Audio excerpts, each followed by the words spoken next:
apologizing to Vinnie for all the carbs now that football season has started. Adam Carolla. Yeah, get it on.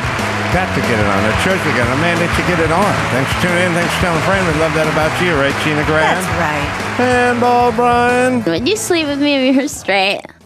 Vinnie Tortorich in studio. We'll get to many things, especially a replay of that LAUSD promoted video, the food neutrality video that's going to make Vinnie's head explode. That's totally above board. So many other things to get into. But footnote to that, I think of Vinnie almost every morning because, Gina, you can probably attest, LAUSD is making a big deal. They're getting the word out to all the parents that breakfast food is free. Yes. Breakfast, lunch, it's all free. California has a huge surplus, and they're giving away food. Anyone who needs it and who wants it, stop by and get your food before school, lunchtime. It's all free.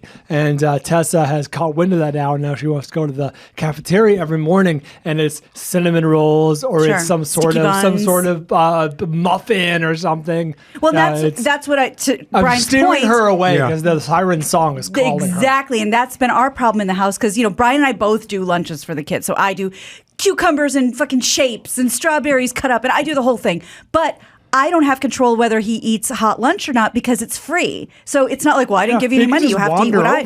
Exactly. Well, I thought it was odd. Gina sent me a photo about a month ago, and she goes, this is what was in my kid's backpack. And I went, boy, that was one hell of a week. And she wrote back, that was today. Yeah. There was nothing in it. It was like gummy bears. There was Swedish fish. Uncrustables. And there was nothing of any value that I wouldn't give it to a starving person. It was an abomination of... Was it really just one day? Yeah. We call it the trash bag. If you could find that photo... Because during the pandemic, you would take it home with you. It was enough. I couldn't have... On a bet, I couldn't have eaten that at one sitting. So this is a two-prong... anal raping. One is... I didn't see that one coming. Oh, it's coming. You never see the two-prong anal raping you only coming. See the one prong, That's how I pull it off. If you saw it coming, you'd get out of the way. Oh yeah. It is giving the kids a bunch of fucking empty carbs and nut oils and high fructose Processed corn food. syrup and processed everything. It's poisoning them. And it's getting them used to the government giving them free food. Both horrible ideas. This notion of the government shall intervene and shall literally feed you. I mean, you are fucking, like the florist would say in the town, hooked up gluten proper. That you fucking hook you up and get that free cheese into your fucking veins, and I wish it was cheese. Then you're sucked into the government tent, what I like to call crate training.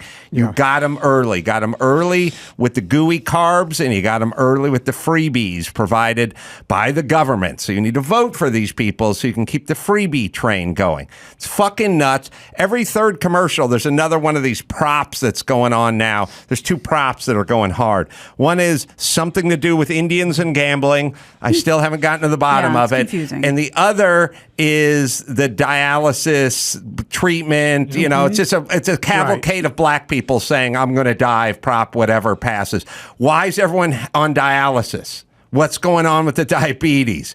What happened with COVID? Why are we into diet? Why aren't we into nutrition? What the fuck? I mean, it's at a certain point, it starts to smack of a conspiracy theory. Like we're scared to talk about nutrition. No, it's not a conspiracy theory at all because we talked about it out loud in 1968 when, I'm not a political person, but the Democrats have always used, hey, let's feed people and give them something for a vote.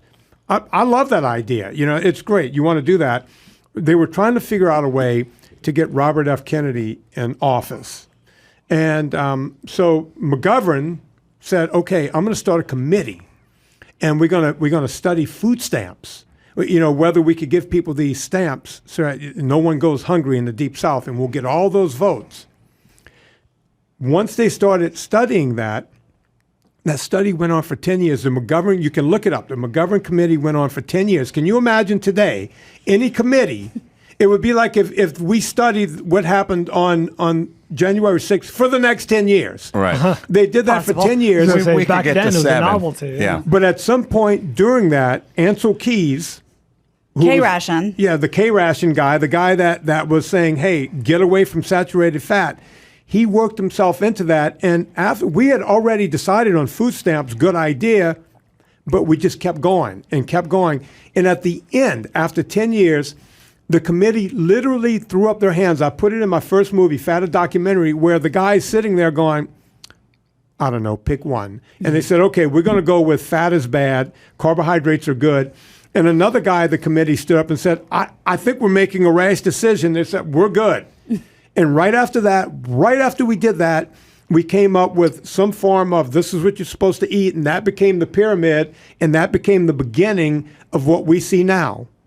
Are people fatter now or were they thinner then? And that's everyone at a certain point.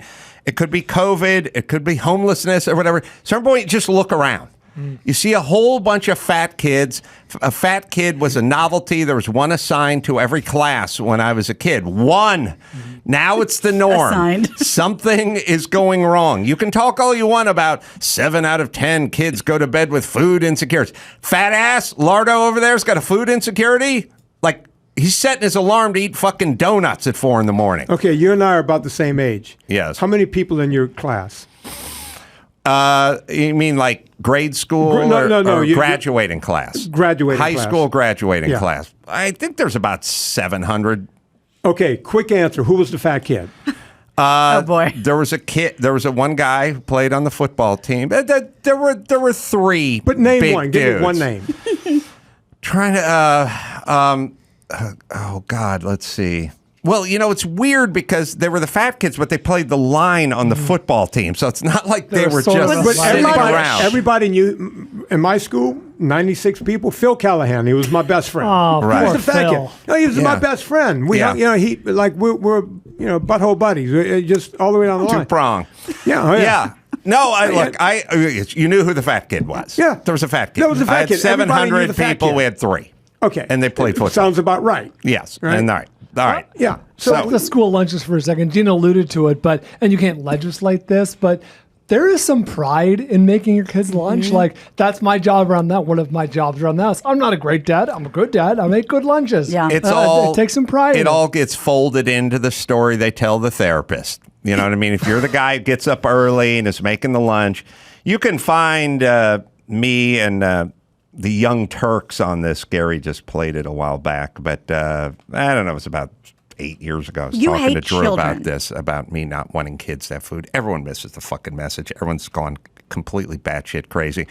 We'll circle back to nutrition. We have more important things to talk about, namely Ray Stevens, the artist. Yes, the streak, and many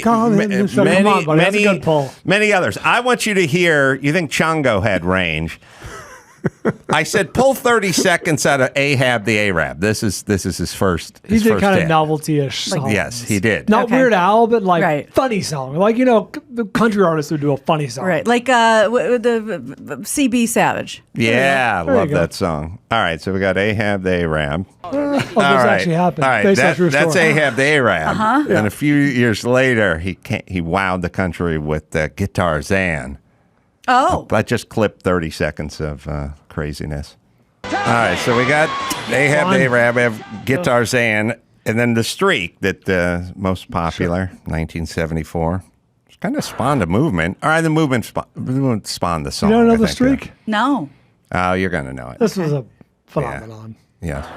All right. This is the same world this is this guy. Rudolph, or Grandma got run over by a reindeer. In between all these, he won a Grammy.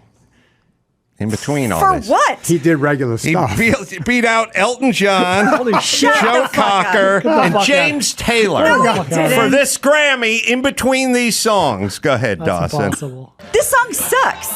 And he had Guitar Zan and Ahab the Arab were the only reason they knew him. Like you had to know going in, like, who's this dude? He sung Ahab the Arab and Guitar Zan. Like, this is a joke, right? We'll beat him handily. Yeah. Don't have to worry about him. April 1st Grammys. We can thank him because had James Taylor never gone into that insane asylum, we would never have Fire and Rain. Oh. So, all right. Good. And by the way, Ray. I was walking into the building and Chris was pulling up. It was like boom, boom, boom, Right. boom. That's all I heard. And I went, oh, Ahab the Arab. He goes, you know this? It was like, yeah, it was. He listened to probably 1 second of the song. It was ubiquitous. Yeah, it right there. Just that's how quickly that's how big that song was. Wow. Was there ever an Arab named Ahab? I couldn't tell you. Probably not. Yeah, the song. Well, maybe we can hear the whole Ahab the Arab, or at least the beginning part. I'm sorry, you'd rather listen to that as opposed to Sweet Baby James. Everything is Cleanse the palate. You also have to understand he did Everything is Beautiful in 1970. It was a song about races uniting. Sure. Also, one of the songs that beat out as well, which is a song that's always bothered me, which is Rainy Night in Georgia, which is a good song. It's just the end bothers me. Do you guys know Rainy Night in Georgia? So. Is it like a storytelling folk song? By Brooke Benton, who I'm not sure who. I think that was Hugh Hefner's girlfriend back in the day. Phil. The producer's like pointing at a lunch bag, going, "Bring it, rainy, Georgia, Georgia, Georgia, Georgia." You know, Coke's headquarters is in Georgia. You know, Herschel Walker's a bulldog. In Georgia, rainy. That's the only part of the song I don't like is when they can't just bring it home. Yeah. Rain was big because like Buddy Guy did a song about rain. Mm-hmm. That was really like Feels Like Rain. Feels Like Rain. That was another great song. And love that song. A lot of songs about Georgia, too. All right, so another good song that Ray Stevens whooped up on at the Grammys. Badass. Wait, what? He beat that song, he beat that song. Oh, this is part of the crew. Yeah, it's Elton John, it's Mad Dogs in English, Joe Cocker, it's Rainy Night in Georgia, and it's Sweet Baby James. Beat them all. That's incredible. We're such assholes. Ahab the Arab. Oh, boy. Open a can of whoop ass. By the way, John Hyatt also did Feels Like Rain. Yeah. Oh. All right. But that wasn't that wasn't a cover, was it? That was his I always song. thought I always thought it was a Buddy Guy song. Me too, but I think it might have been a John Hyatt song because he was the songwriter. He did Feels Like Rain. Yeah, he did. Yeah, it's a different version. Anyway, we used to write songs about rain. Rain is not as impactful with the tire technology and umbrella technology. Sure. It's not a thing. No. Not a thing. It doesn't ruin your relationship. It doesn't do. We have French drains, proper, irrigation and drainage. You know. Shut up, Florida. Yeah, come on. Talk about we got this wired. Right. All right. So just a little. We'll catch everyone up on Ray Stevens up there. Thank you. He and we will get him on. Oh yeah. He sold a cajillion records, man. I mean, if you were around in the 70s, Ray Stevens was around. Was that song during the I'd Like to Teach the World to Sing moment? Because then I get where everyone's head was at. Because that's what it sounds like. It sounds like the Coke song. He did it in 70. So wasn't that the 80s? I believe that was more mid or 70s. Oh. I think that song ushered in a lot of those songs. 71. So what's a Coke song? Apparently. Oh, so it's everybody holding hands on the Seekers, literally a year before. So that was of the time. Of the time. Wow. You can blame Jimmy Carter, I think. All right, Jimmy Carter. That was 78. Came later. I don't know. All right, so we said we're gonna anger Vinny with our food neutrality video.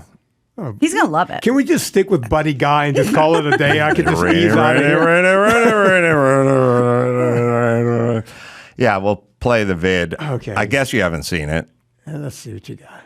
Surprise. Donuts. Those are so bad for you. Oh no, are they moldy? I mean, are they poisoned? Are you allergic? No, I'm just saying. You're judging my food choices based on a false standard of health again, aren't you? Guilty.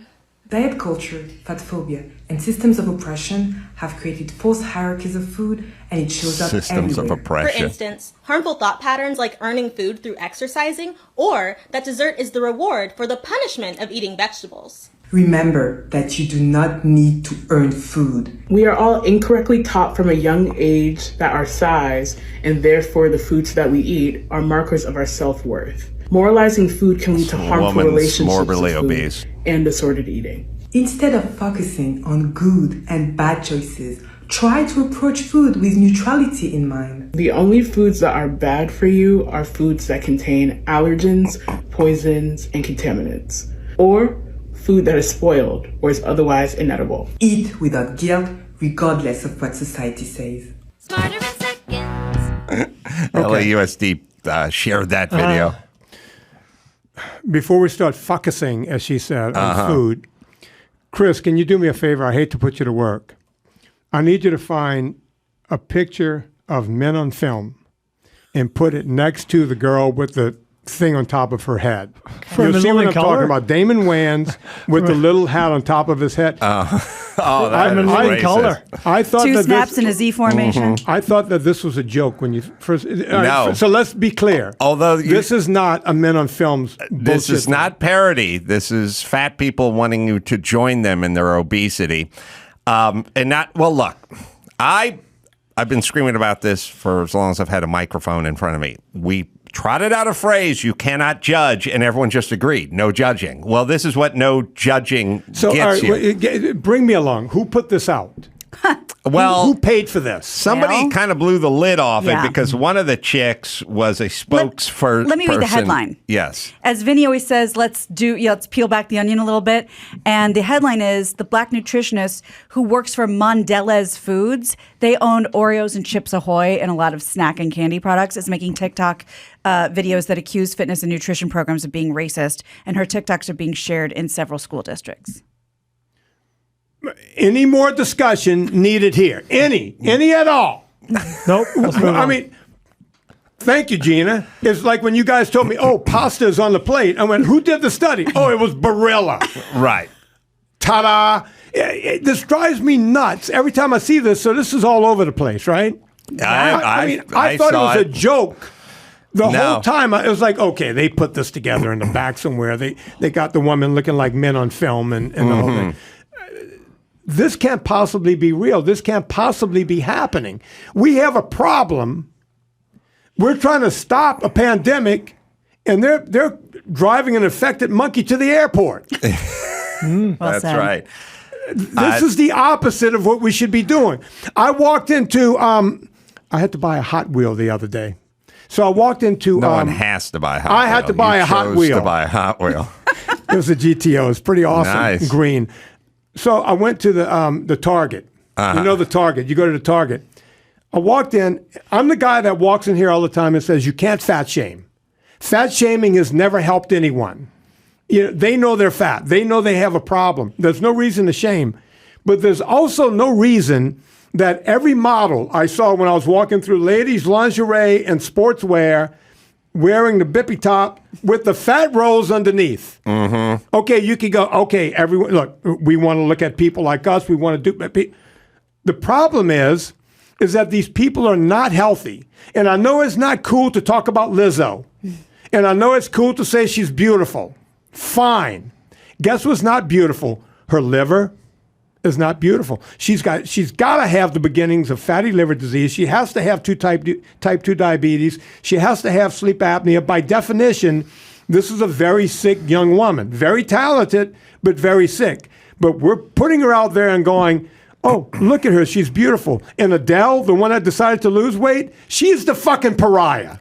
This is where the problem is. We're an upside down world. Listen, you can take subjects, maybe political subjects, and you can go, okay, maybe the border, maybe taxes, or maybe school choice or something like that. And you break it off and compartmentalize it. A fat nation affects everything all the time. It's everything. It's COVID.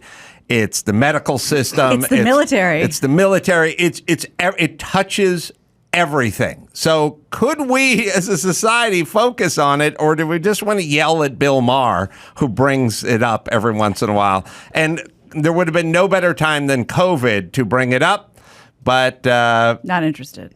Well, it's so clearly the person. Look, the person. It's essentially this.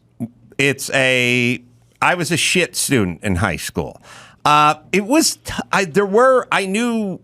had friends who were good students, and it bothered me. Like I had friends that went to Cal and Stanford and stuff like that, and I used to remember like kind of saying to him, like, well, you don't want to make your whole life about studying and stuff like that. I was kind of ashamed of where I was at, and I was kind of trying to go, why don't you rip a bong load and not hit the books this weekend, And I was kind of, I wish because of my shame that people could kind of come down to me. And so what this is, talking about? That's Sonny. He doesn't give a fuck. It's the only difference between I felt shame.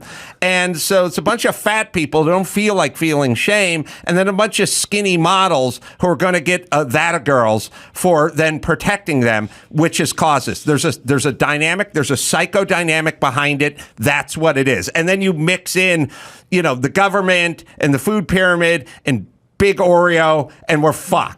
And now no one wants to talk about it. It's insane. It's like a fiduciary duty that the government has dropped. You're almost right. Okay. We do want to talk about it in opposite world because a few short years ago, before we found out he was a pedophile, we all loved Jared. Hey, Jared, look, these are the Subway pants. Jared. Yeah. These are the pants I used to wear, and he would hold them out. Yeah. Right? Those pants could fit 4 kids, he would easily. say. Jesus Christ. That's what I heard. And I said easily. Okay. I didn't mean that. Somebody cut that out of the post. We were praising people who were one-time fat and lost weight. Right. Now we're taking fat people and saying, go for it, sister. Yes. Double up, triple up. We're all in with you. Right. And when you mention military, you would be shocked at how many people. I do these consults. People can go to my website and do these consults, right? At least once a week, I get someone from the military who came back from Fallujah or came back from somewhere in the Middle East. And the first thing they'll say to me is, everything in the commissary, or whatever they call it, everything they feed us, everything is carb, carb, carb. Can you help us? And I said, no, I can't help you guys. I can help you. Yeah. But the military ain't calling on me. You know what's actually kind of crazy, insidious, is when I was growing up, you could get snacks and candy and chips and things like that at the liquor store, the 7-Eleven. I cannot tell. I was at a fucking Kinko's a week ago, just standing in line, look to my left, see a full rack of chips and cookies and snacks. And your first impulse when the guy says, I'll be with you in about 10 minutes, is you just look at the chips and go, yeah. And I've been with people where you go into not the food store, you go into the stationery store or whatever, and they come out eating a fucking bag of chips. Right. And you're like, oh, you're eating everywhere you go along the fucking way. And then good luck if you got a fidgety 7-year-old with you who's got to wait for you to take the passport photo, fucking talking them out of the cookie pack at the counter at the Kinko's. It's fucking nuts. People are going to have to start waking up and policing themselves. We have the Young Turks yelling at me about breakfast we'll get into in a second. Or Vinny as well. First, let me hit concrete. Well, there you go. Your body makes half the creatine it needs. The other half comes from your diet, but most American diets are low in creatine-rich foods. That's where concrete comes in. Patented creatine HCl is a favorite of the elite creatine takers, well-informed athletes. The number one bioavailable creatine and the only microdosing creatine. Just one small scoop per 100 pounds of your body weight. Mix it up. Has a nice lemony flavor to it. You feel the energy immediately. I take this stuff. Drew takes this stuff. Creatine is required for functional energy in every cell. Your brain uses about 20% of the creatine in your body. Your immune cells need it as well. Your heart cells need it to pump blood, and your lungs need it to breathe. It is Concrete, right, Dawson? Take control of your health, both body and mind. Build a better you with Concrete. Register now at con-crete.com/podcast. That's con-cret.com/podcast for a chance to win a $500 Walmart Visa gift card, available now online and in-store at Walmart. Concrete is truly life-changing and performance-enhancing. So when we come back, I guess, I don't know when it's from, Chris. It was about 8 years ago or maybe more when I was explaining, I wanted people to make their kids their own breakfast and not send them off to school. The Young Turks had a big issue with me saying parents should make their fucking kids breakfast, which I've been yelling for in a million years. We'll take a quick break. Catch you up on that right after this.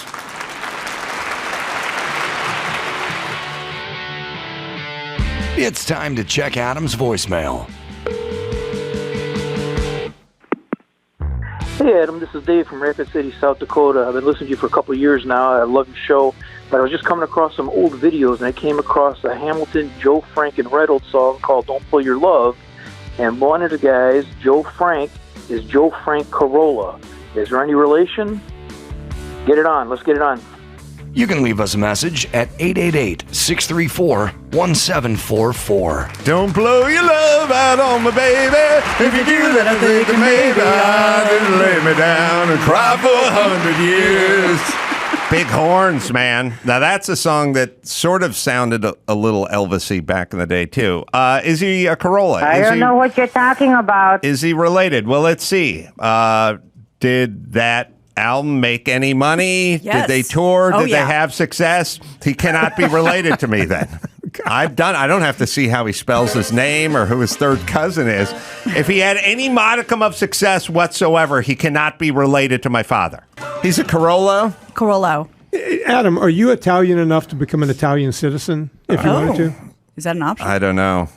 Kidding. Well, My cousin did it. They've elected a fascist over there. Sure the did. first female fascist. CNN come a long celebrates way. the females, except for when someone disagrees with them, then they're fascists, which I love that. Did you guys have the old, like the grandpa from Italy living in the house, the whole thing? My grandmother and grandfather were back in South Philly. That's who they were. But they emigrated? came over? Yeah. We were Carollos and Carollas when I found my Uncle Ralph's old war, paraphernalia, the badge and medals and stuff. It said Carolla. I had two very, very illuminating conversations with my dad. I said to him two things. This is a don't sweat the details kind of dad. I said to him once, I go, how come I have no middle name? What was the thought behind that? And he You goes, really don't have a middle name? I don't have a middle name. He goes, yeah, I don't know. I don't ask your mom. And then when I said to him, when I got Ralph's shit, and it said Ralph Carollo everywhere, I went, your brother went by Carolla. Yeah. But you go by Carolla. And he goes, yeah. I go, how come? He goes, yeah, I don't know. Oh, the word legally. That's how tight-knit the family was. And curious. But it's an insight into my dad's world, which is, I don't know. What are you asking me for? It's like, well, because it's your brother or your son. And your name, there's names. One of you people Did name he me. really? I get fascinated. I want to sit down and drink with you one day. Did he? Done. Did he really not work his whole life, or was that your mother? No, my mom didn't work her whole life. My dad was like a substitute school teacher. Then he worked at 5 Acres, which is like a orphanage, Right. essentially. He did that for 10 years. He was a leading man He's a in a leading movie? man not in a movie, a non-speaking role in the short film. No, he worked some. It was just kind of dribs and drabs. I mean, he had jobs. He wasn't, on welfare. He was just kind of chillax. He's still with us, right? Yes, he didn't make investments. Okay, so how does? All right, you're thinking like an Italian. Don't how does he live today? Don't ever apply that. But he married somebody who's gainfully employed and he does the heavy lifting. I'm good. All right, no drink needed. We have the Young Turks video from 8 years ago where I happen to be talking about making breakfast, but listen to how they make their points on. That's good, Chiron. I'm naive. Adam and naive. Adam and naive. But tell me if you hear the point I'm making and then the point she makes about the point I'm making. Adam Carolla was speaking with Dr. Drew on the Adam and Dr. Drew show, and they were discussing the issue of politics. And it turns out that Adam Carolla has become kind of political, which he didn't really see himself doing in the past. But he addressed this in a very, very lengthy discussion, and I want to show you a few snippets of it. Let's take a quick look at the first video. I think I've become more conservative as I've gotten older, as I've had a family, as people do when they get older and they have a family and they pay more in taxes and they start looking for school systems for their kids that are usable and things like that. There's a move toward a more conservative life in general as you get older. But as far as my talking points go, stop shitting out kids you can't afford. You pay for their school breakfast, not because I want you to pay for their school breakfast, but because the kid should know that mom and or dad are paying for breakfast. I mean, making the effort. It's a psychological thing. It's not a matter of, I don't want to pay 39 cents a day for your kid. I don't give a fuck about that. Half the fucking government takes half my money and does whatever the fuck they want with it anyway. I mean, that's your kid's breakfast is the least of my worries. I worry about your kid and the message that's being sent to your kid by mama not making them breakfast. That's what I worry about. But my talking points have not changed. Get your shit together, get to work, stop shitting out kids, so on and so forth. I love that video because for someone who doesn't give a shit about breakfast, he talks about breakfast throughout the entire clip. He's like, make your kids breakfast. Now, what I love about that is it's always the go-to argument by some conservatives, and usually the least informed conservatives, right? They're really angry about free lunches. And of all the issues, of all the different things that we waste our tax dollars on, to go to the issue of school lunches just befuddles me. I just don't understand it, right? But he gets into... I made myself clear. It's not the money. Right. It's the effort. It's the indoctrination. It's the detachment a kid has. This is very important bonding moment of making your kid breakfast. This is her hot take on what I said, except for in the fucking clip the idiot played, I said I don't care about the money. Yeah, you literally said I don't care about the money. They take half of my money and do whatever they want with it. Yes. And she said... This is the least of my worries in terms of what they're doing with my money. I want you to make breakfast for your kids. And she also says... all he talked about was free lunch. Well, that was the question on the table. That's what I was saying. It's a metaphor, by the way. It's not. I'm not obsessed with breakfast. I'm saying I want kids raised by their parents, not by the government. Anyway, this is their fucking rebuttal. They're fucking idiots. I don't even know. Look, your own clip shouldn't defeat what you're saying. Pick a better clip. Well, and that's the thing. If your point is it's not the money, it's the psychology, then come back and talk about that. You may agree or disagree with that, but that's the point you're making. Yes, that's the point. Not me paying for breakfast. It was stated that I don't care about the payment. Vinny, ask me what my husband makes my son every morning for breakfast. So, Gina, what is your... Bacon and eggs. Every morning. Good. How's he like them? He likes them soft because he doesn't like like chewy, quote unquote. Yeah, Tessa has a very specific egg roast. She likes daddy eggs. And every once in a while he does something I cannot do, and I do not abide by hard boiled. He likes them hard boiled. I wish I did. Vinny can never get through to me because two things that he thinks will save the world, and I agree, I can't do: hard boiled eggs and olives. I'd love to. I can't do it. Can't do any form of an olive? No. And I lived in Greece. Black ones are inert. It's an aftertaste. Maybe. Everything has an aftertaste. No, but like it's an offensive aftertaste. And I love olive oil. I get the green ones with the pimento can be a little more interesting tough, to me, but I can't do it. The black ones are just sort of it's a salt delivery system. Yeah, it's a way to deliver water and salt. Stuff them with a little cheese and I'd give that a try. Oh, yeah. Eggs, even like grated up on a salad or something, chopped up. I'm not a fan. Deviled eggs? I do like deviled eggs. I only like the middle, though. I don't like the white part. Yeah. My deviled egg dilemma. I heard I don't like whites. That's what I heard. That's what I meant. Yeah. I love a fucking deviled egg. Deviled eggs are the best. Yeah, I can kill a dozen of them right now. Yeah, it's awesome. Yeah. I have to restrain myself from eating too many. I'd like dinner or a party because that's gauche. Well, and there's no stopping point with the deviled egg. But that's it's what like I don't chocolate. understand because the old school deviled egg plate you can only fit like 12 halves on it. I've seen those deviled egg trays. That's what you bring to a party? 6 halved deviled eggs? Well, Tony Barbieri, one of Jimmy's writers, would always do his deviled eggs, and he just put them on a big spread and put some saran wrap over the top of them, and I would go nuts. Proper amount of paprika sprinkled on top. He didn't put tarragon or any of that crap. No, that's an abomination. And let me tell you about deviled eggs. Keep your fucking Bako bits. Thank you. Let me tell you what bacon is for. Bacon is for eggs, and bacon is for fixing liver and other shit that needs fixing. Wrap it around. Deviled eggs ain't broke, bitch. Just say Keep the fucking bacon out of there. You just said bacon's for eggs. It's for eggs being Proper next egg. to eggs, not grated up on top of eggs. Do you guys want me to make deviled eggs next week? Yes. Please. And next time I come in, you might want to make them again. Of course. Vinny, I'll try to put you in a better mood because this country's heading to hell in a handbasket. But again, it's all, you listen, it's all because we stopped judging. We stopped judging. You used to judge the fuck. If there was some parent who didn't make their kid breakfast, you would judge the fuck out of that parent. Now we encourage the kids.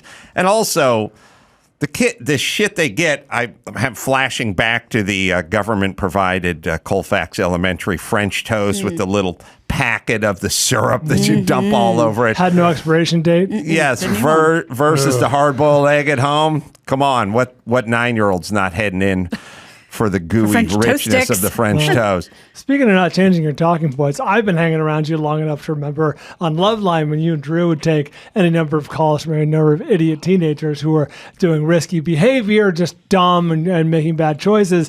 You would effectively sign off the call. I mean, every time you hung up, it was like, don't have any kids. That's how you said goodbye. Well, I would scream all the time.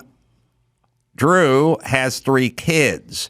If the world sort of approached it that way, then we could all sleep with our front doors unlocked. And we don't have to worry. I mean, there is a math that a pretty simple Darwinian math that where it comes down to shitty people shitting out kids is what fucks up a society. I understand sometimes people go south. Sometimes there's lots of white-collar crimes and stuff like that. But go to the prisons and find out the people are in there for violent crimes, and you tell me how intact their fucking families were. That's it. Yeah. It's an easy equation. We don't. Somehow it's a third rail for politicians. I don't know why. It's this weird. It's an interesting thing. I should ask Gina.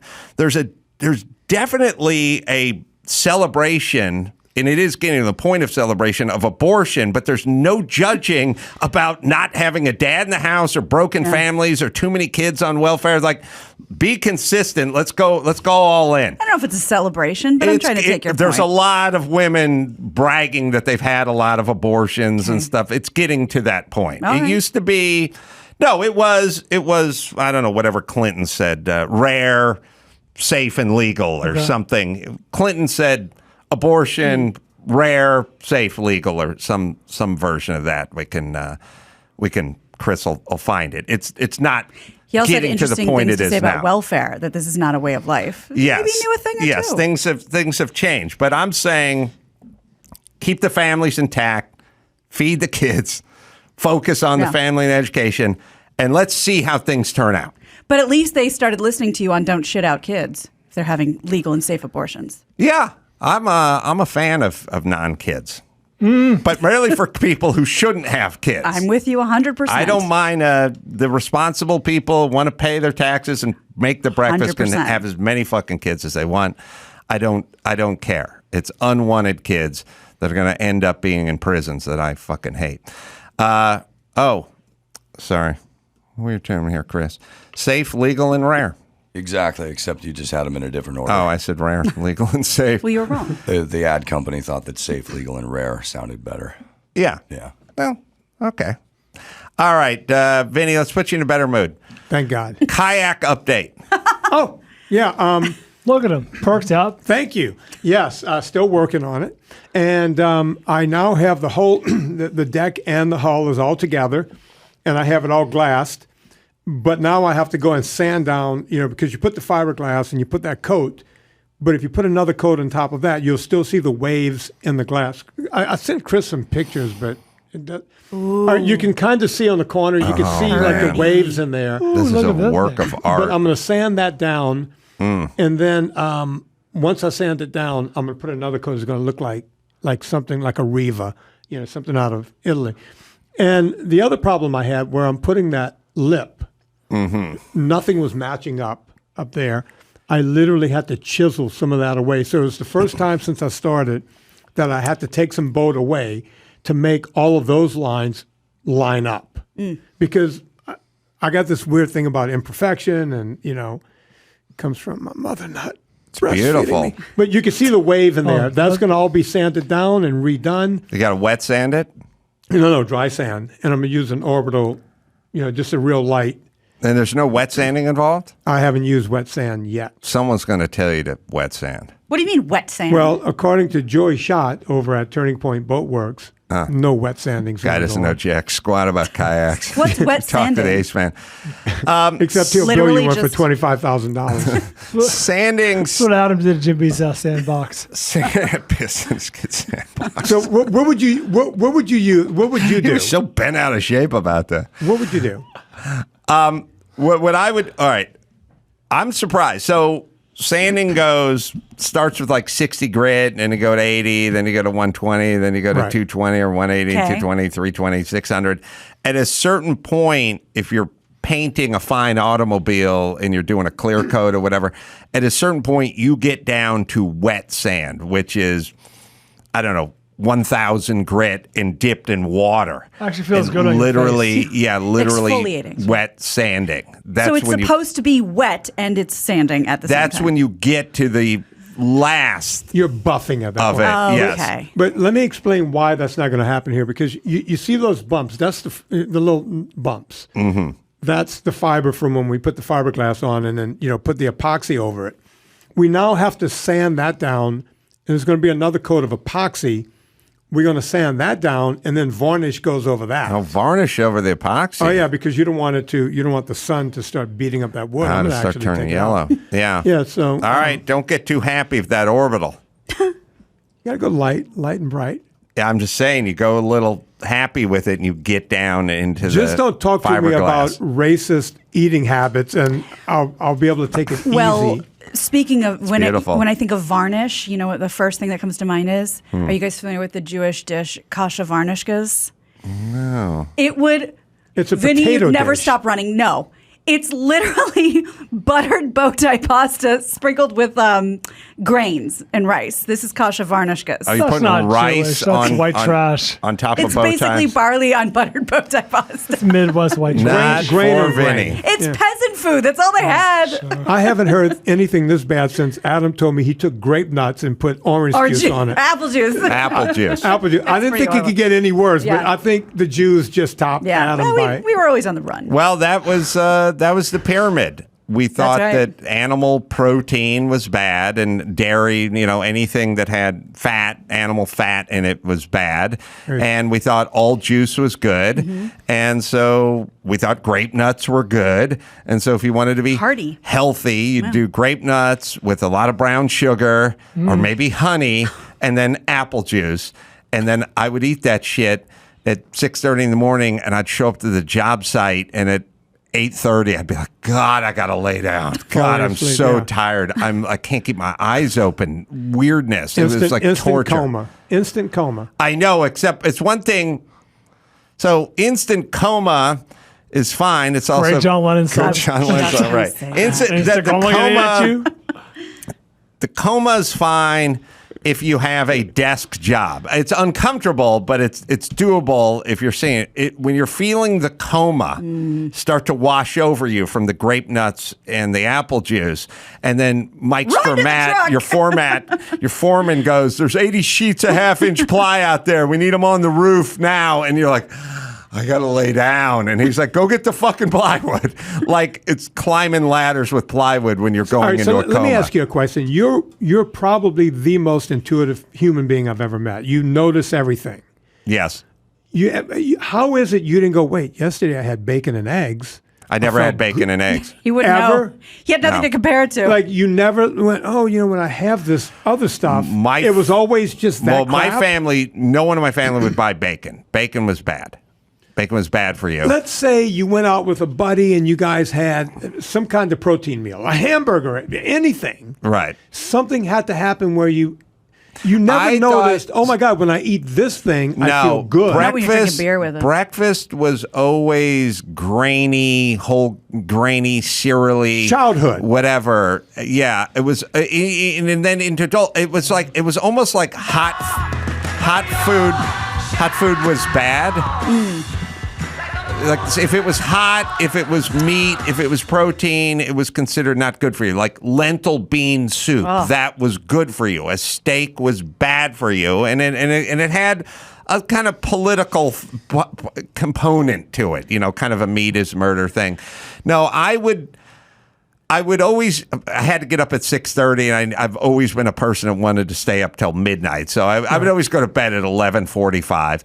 It was hotter than balls in the apartment I was in. I was sharing a futon with a dude. I was tossing and turning like all fucking night. Then I'd eat my grape nuts, generic grape nuts with the apple juice, and then I'd show up at the job, and the coma would start to wash over me at 9 in the morning, and I'd think, God, you hate this job. Like I thought it was like psychosomatic. Like it was so depressing and so shitty that my energy was because I was so bummed out by this job. But no, I never got any correlation. So you never had the other side of it. You might have figured it out had you had the other side at any point. Yeah, Mo, no one, my mom and my dad would have never done bacon and eggs. No one in my family would ever done it. You mentioned teaching kickboxing and this kind of thing. Yes. Nothing happened there where someone said, "Hey, Carolla, have some eggs." No, nothing. No, eggs were there was. It was during the egg debate where it's like, well, you know, 1 egg a week is okay, but you don't want to do more than 3 a week or whatever it is. I mean, we're breaking eggs into literally you can have 3, but no more per week. Like it was a lot of that shit, and you have to understand, egg whites are okay. Yeah, egg white omelets. Yeah, and you're from Nutria, Louisiana. You guys you're fucking old school. I was from California with a bunch of dumb shit hippie fucking progressives who didn't know anything other than meat was murder and this thing came from an animal and they had to kill that animal in order to eat this. So they were all in on the whole grain everything.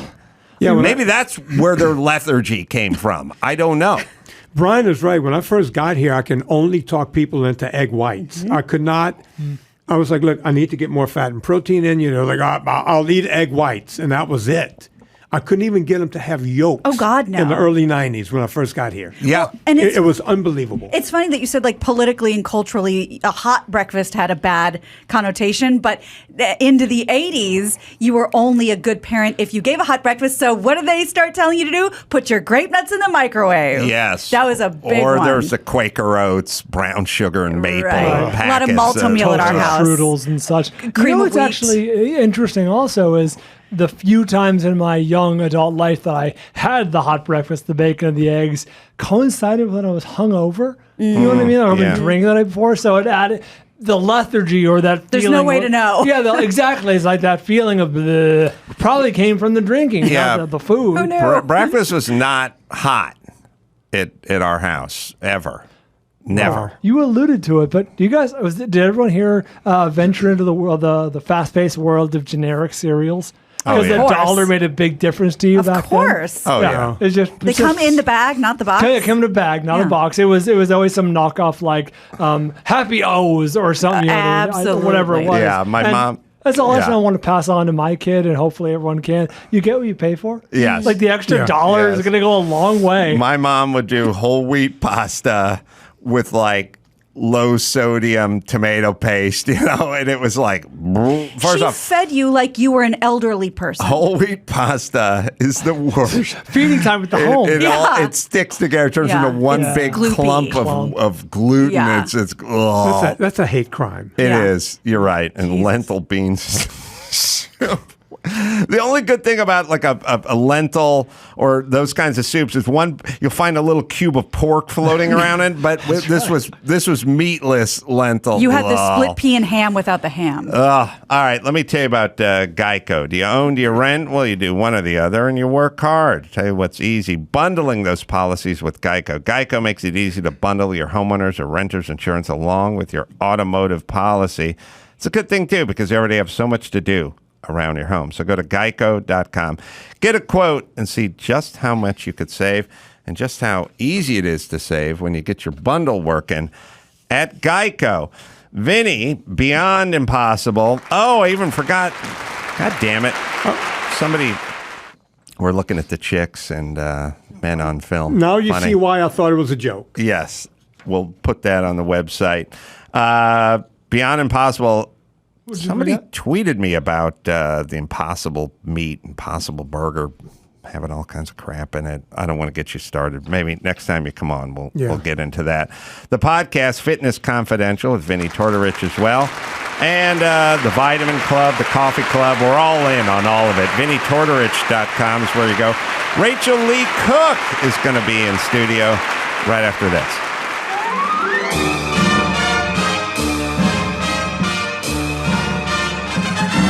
It's time for Nicaraguan Name That Movie with Adam's buddy Oswaldo. See if you can guess which movie this famous line is from.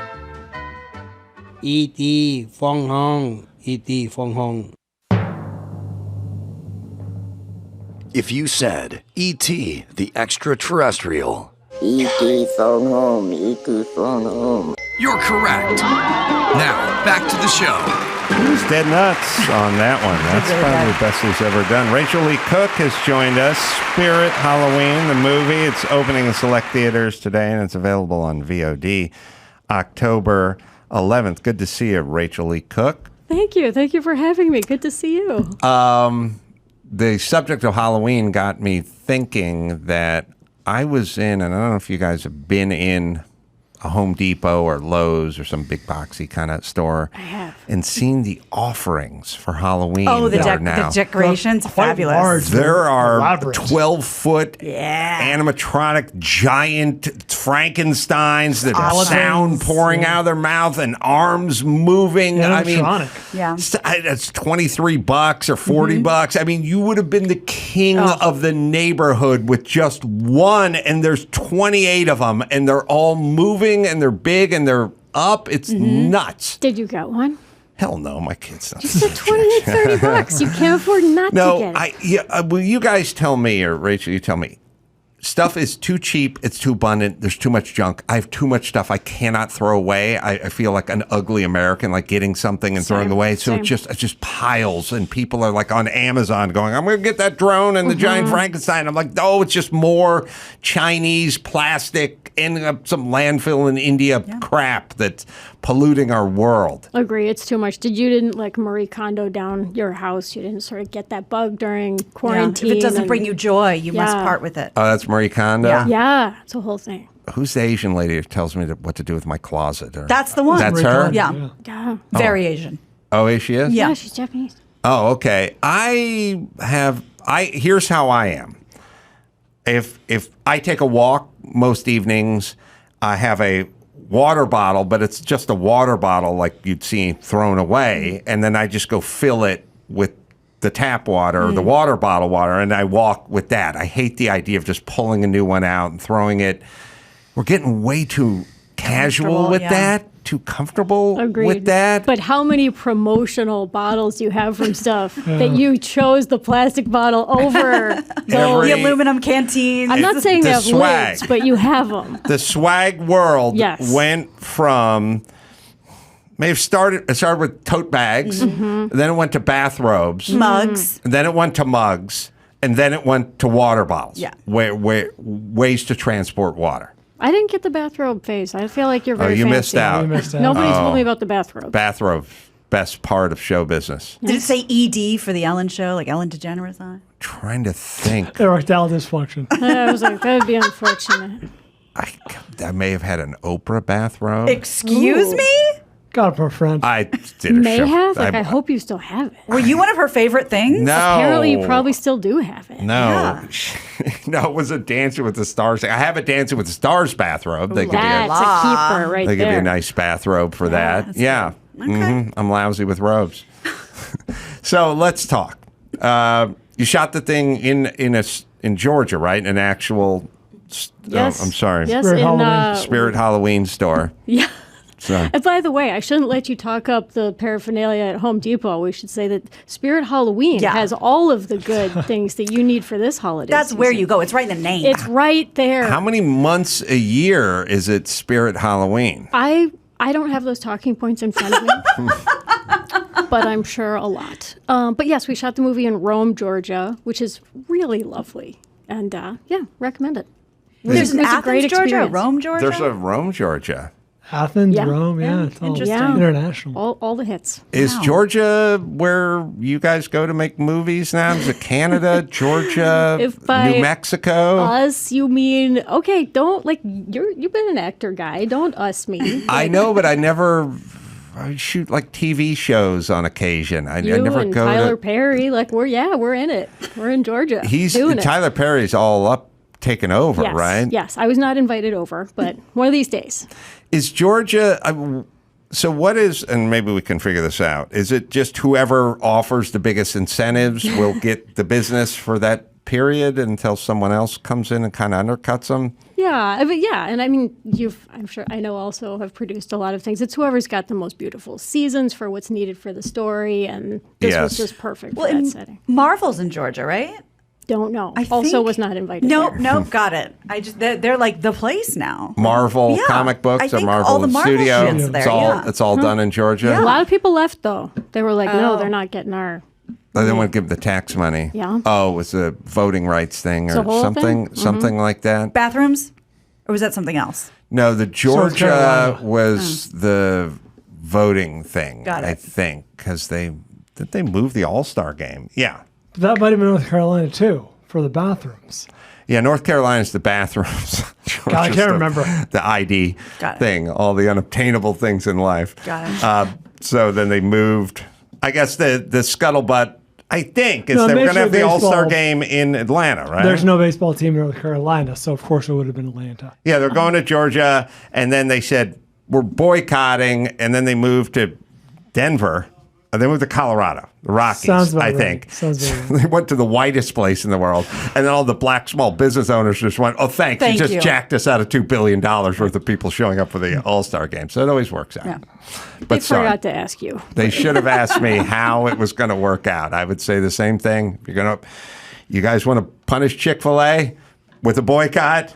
Their sales are going up 187% the second we begin this. So just think about it. Speaking of shooting things in weird places and weird times, my wife and I are very big Rachael Leigh Cook fans. Oh, thank you. Because, for obvious reasons, but especially because of your Hallmark Channel movies, which are just a goddamn delight. Tell them, I want to know all about them. Where do you shoot them? Is the snow real? Yeah, when do you shoot them? Are you sweating in these pea coats because you're shooting them in June? Well, how do they all work? I'm not down to be one of the productions that shoots a Christmas movie in June. I'm not signing up for that one. I can bring delight to your household at the Christmas season by shooting in September to the very beginning of nowhere, somewhere with real snow, preferably for budget. Fake snow can add about $100K to any budget, but we do have to do that sometimes. There is some obviously fake snow and not necessarily your movies, but in this world. Yeah, it's fast turnaround. It really is. Make a winter wonderland overnight. Are those shot in Canada? A lot of them. I've made most of the ones that I've done in BC, and one in Winnipeg, and I always hear that. I wonder why Canada for the Hallmark stuff. I feel like we're touching back on a theme here, which is tax incentives in production, which I'm sure everyone at home wants to know more about. Mm-hmm. But the Canadian content thing is real. So, what was the joke on the SNL skit? Starring so-and-so and Canadian Handsome in Christmas Wonderland. Yeah. You can hear it in a lot of extras' accents. You know what I mean? Like people, the shopkeeper. He runs out, what's everybody yelling about? Oh, sorry. It is, as you say, a delight. Where are you from? Minneapolis. Yeah. And right now, I actually, I'm in the Valley, so your hood. You're San Fernando Valley. Indeed. Well, we won't give your address, but what city are you in? Studio. Oh, that's we're good. neighbors. Yeah. That's Indeed. good. Oh, She's in good. You're in the good part. Yeah. Isn't it weird that this is how people meet their neighbors? I know. She's in NoHo, though, so I don't know if you want to hang out. Valley Village, excuse you. I'm tech on the border. I could get mail to either. We can talk about it later. Yeah. I got Valley Villaged in. I know when that took place because my whole family's from North Hollywood. About the time when Van Nuys became Lake Balboa, but we can move on. This is a global show. Yes. At some point when the neighborhood goes south, instead of actually fixing what's wrong with it, you give it a new name. Rename it. Really? Right. Yeah. So it's like lawn darts are killing kids. Well, call them lawn daisies. Fun darts. It's or you have to fix them. Yeah. I didn't know that. Yeah. So you're originally from Minneapolis. Yep. You came out here. When did you come out here? Probably around the same time you did. Funny enough. I was always out here. Oh, okay. No. Sorry. Yeah, exactly. Definitely never mind. It was the mid-'90s. The mid-'90s. I had my first apartment in the Valley also in 1996. Did you come out for a specific project? When I first came out, I stayed with my then manager at the time at her house. God, also in the Valley now that I think about it. And I somehow this does not happen. Everyone who's listening to this, but I managed to book the first audition that I went on. Wow. How did you get a manager when you're still in Minneapolis, or did you come out here and get the manager? Funny enough, this manager, she was scouting kids in Minneapolis, St. Paul, and I had done like a local like small short film that actually came out really nice. So that whole difficult circle of how to get representation without tape and how to get tape without representation. Mm-hmm. That circle is sort of like, I was lucky enough to sort of be in and have a good bit of tape. You were in your 18, 19 at the time? No, I was, let me see, when I did that short film, I was 14 and I booked my first role when I was 15. So, wow. Yeah. And how was the family with you picking up and heading out? They were great with it. My mom traveled with me. I felt bad that I sort of bailed on my little brother a little bit early. I think he, sort of got left behind a lot.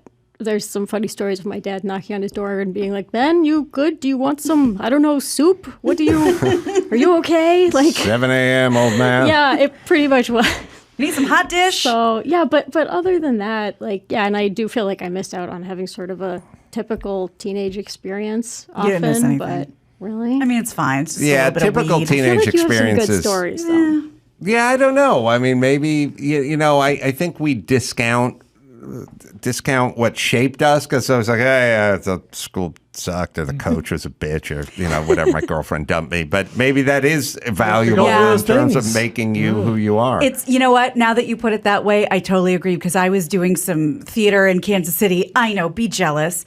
And I was getting paid, but I had to drop out because my senior year, I really wanted to be Miss Hannigan and Annie, and everyone's like, why the fuck would you do that? You're getting paid. I'm like, yeah, but I want to be the lead in the high school musical. Like, that's a big deal. That's the best role in the piece, too. You had to do it. Thank you. And you were, I wanted to be Mrs. Garrett in the Facts of Life production at my school.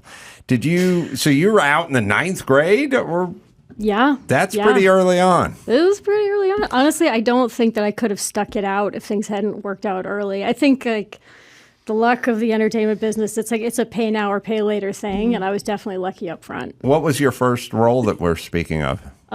Maybe your wife made you watch this as well, or if you have, no, you wouldn't. Your kids wouldn't have been the right age. But my first movie was The Babysitter's Club for Columbia. Oh, right. The best set of books that's ever been written. Mm-hmm. It was weird to see it like remade as a wonderful show, and when things that you've done get into remake territory, that's you made it. It's a full circle moment that no one was ready for. And, of course, Josie and the Pussycats, and... she's all that. She's all that. I mean, She's All That was kind of the big... So you were only 18? Yeah. For She's All That? So that's a lot at 18. Yeah, definitely a lot. Definitely got to sort of pretend I was having a normal high school experience, like on set, go to a fake prom, not a real one, but I'll take what I can get, Did you, and then what was it? So was your mom out here for that period? My mom had stopped sort of being part of my mini traveling circus at that point. I was very excited to be independent, as anyone 18 is. And yeah, I was sort of on my own from that point, free to fail it up in my own terms. And you're out of the manager's place. Mm-hmm. You're just independent. Got your own money, doing your own thing. I had a roommate who was 2 years older than me, which is a big deal when you're a teenager. Because also she had a fake ID and I did not. Oh my God! So she had basically moved on. But she's wonderful. I'm sure she still is. And I just kept sort of working. I would jump from show to show, mini friend group to mini friend group, and just patched together a funny little teenage experience. Do you have stories about other contemporaries who turned out to be household names that you ran into in these circles at the time? Well, I'll throw that to you first while I think about it. What about you? Yeah, are you kidding? Well, I met Jimmy Kimmel when he was working at a radio station. Molly Ringwald. Oh, I had What? Molly Ringwald. Oh, yeah. don't get me started. She lived up the street. Yeah, What? Well, but I wasn't in their. I was friends with them, but we weren't. I wasn't You went having to a the premiere successful- of Pretty in Pink. I did. Yeah. I mean, give Thank yourself you. that movie. Thank you. Yeah. I She's went in there. Dahmer, by the way. She's excellent. Oh, really? Yeah. Oh, Molly is? Yeah. I was I was friends with her mom and her dad, and I had a crush on her sister, who was a little bit older than she was, and they lived up the street in NoHo back in the day. In a very miniature, little itty-bitty ranch-style valley house off an alley, just very modest little miniature house. Huh. Like if I was in high school and I walked into your house and went, fuck, this is small. It was small because I was used to living in very small houses. And it's a little itty bitty house. And they moved out here from Placerville, California. Placerville? Yeah. They moved out for Beth, the sister. She was the one that was going to be the star. Really? Yeah. And she got some sort of little movie of the week or something, about an all-girl band whose plane crashes on an island. Oh, dear. I would watch that. Well, Josie and the Pussycats, Not dissimilar. Yeah. You guys and all Adam and Rachel and all these stories are connected by the movie Not Another Teen Movie, which parodies, I believe she's all that, definitely parodies Pretty in Pink. Like it kind of ties it all together. Did you ever see that? I have not seen it. Oh, you should see it. I really I feel find it like to be I delightful. should. I think it's hilarious. I'm just like, I don't know that I feel ready to be sent up in the convenience of my own home. Like, I get enough, there's enough punishment in this business. I'm good. I'm real good.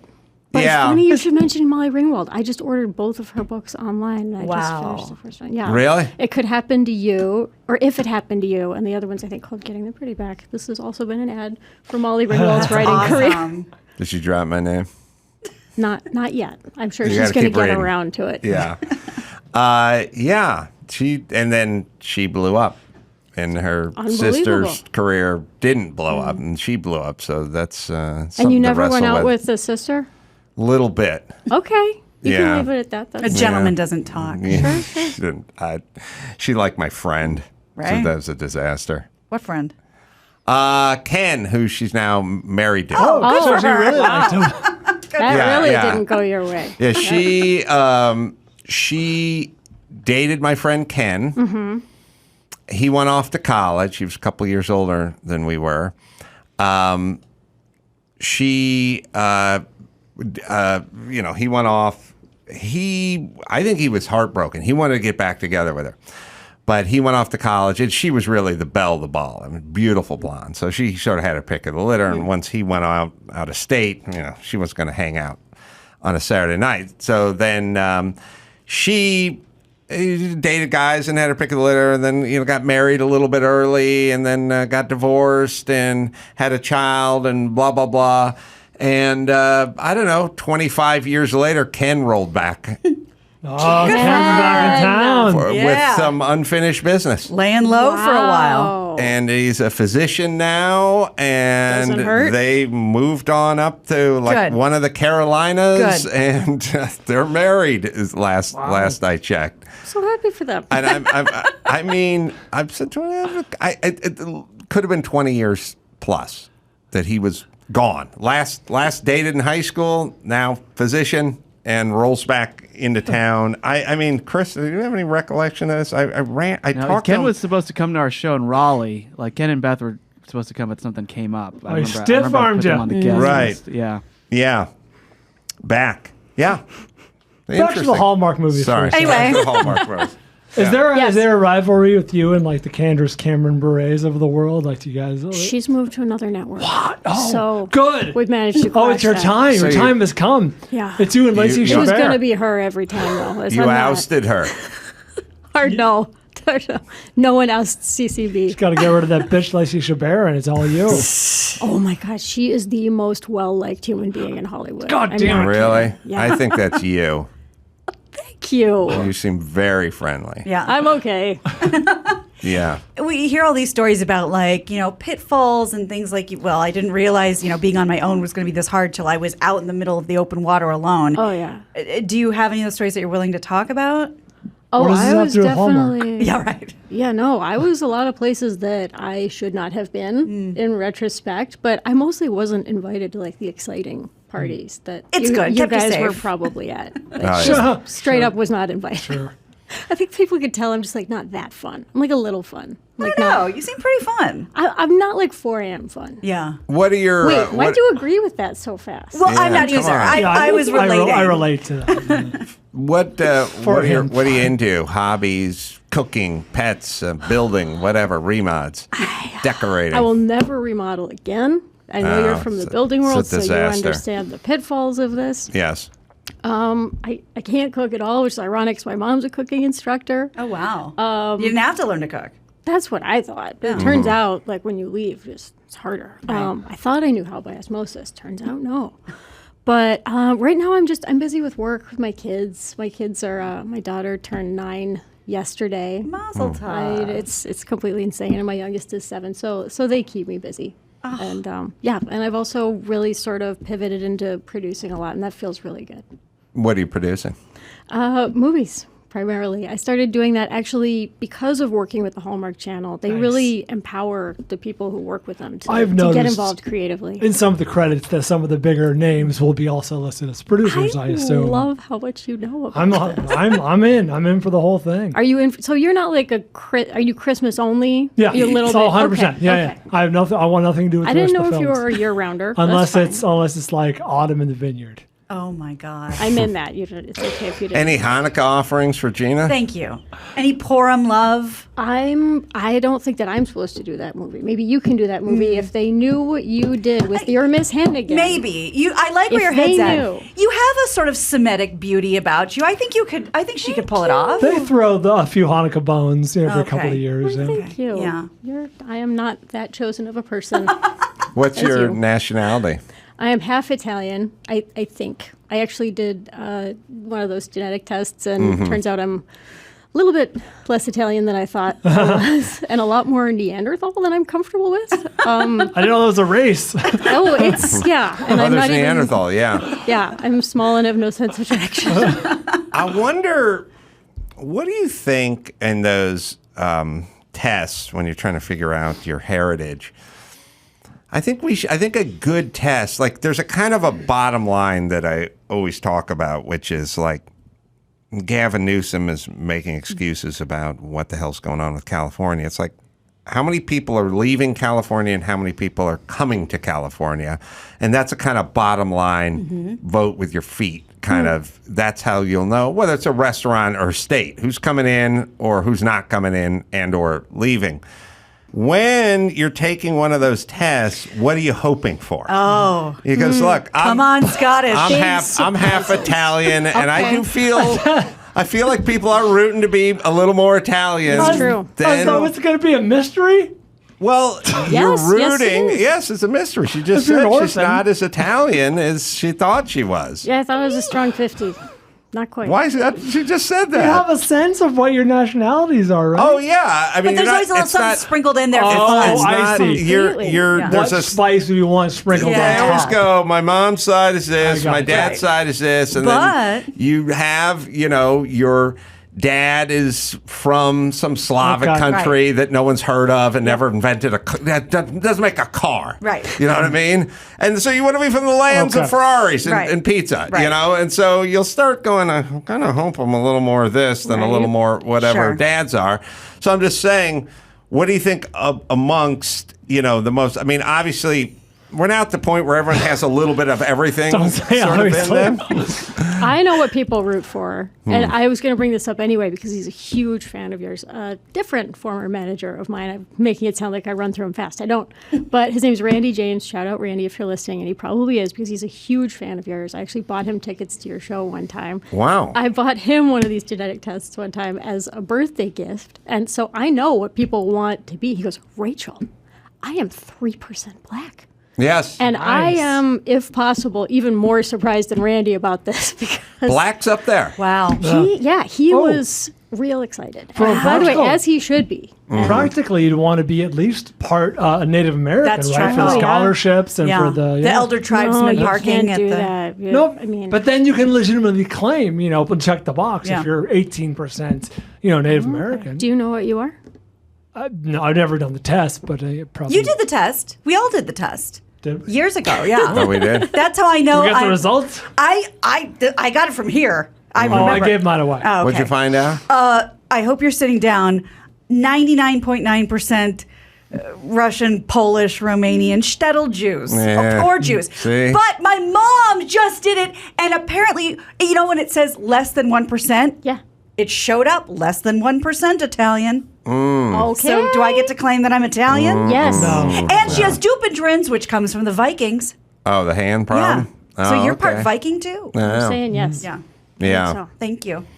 Yeah.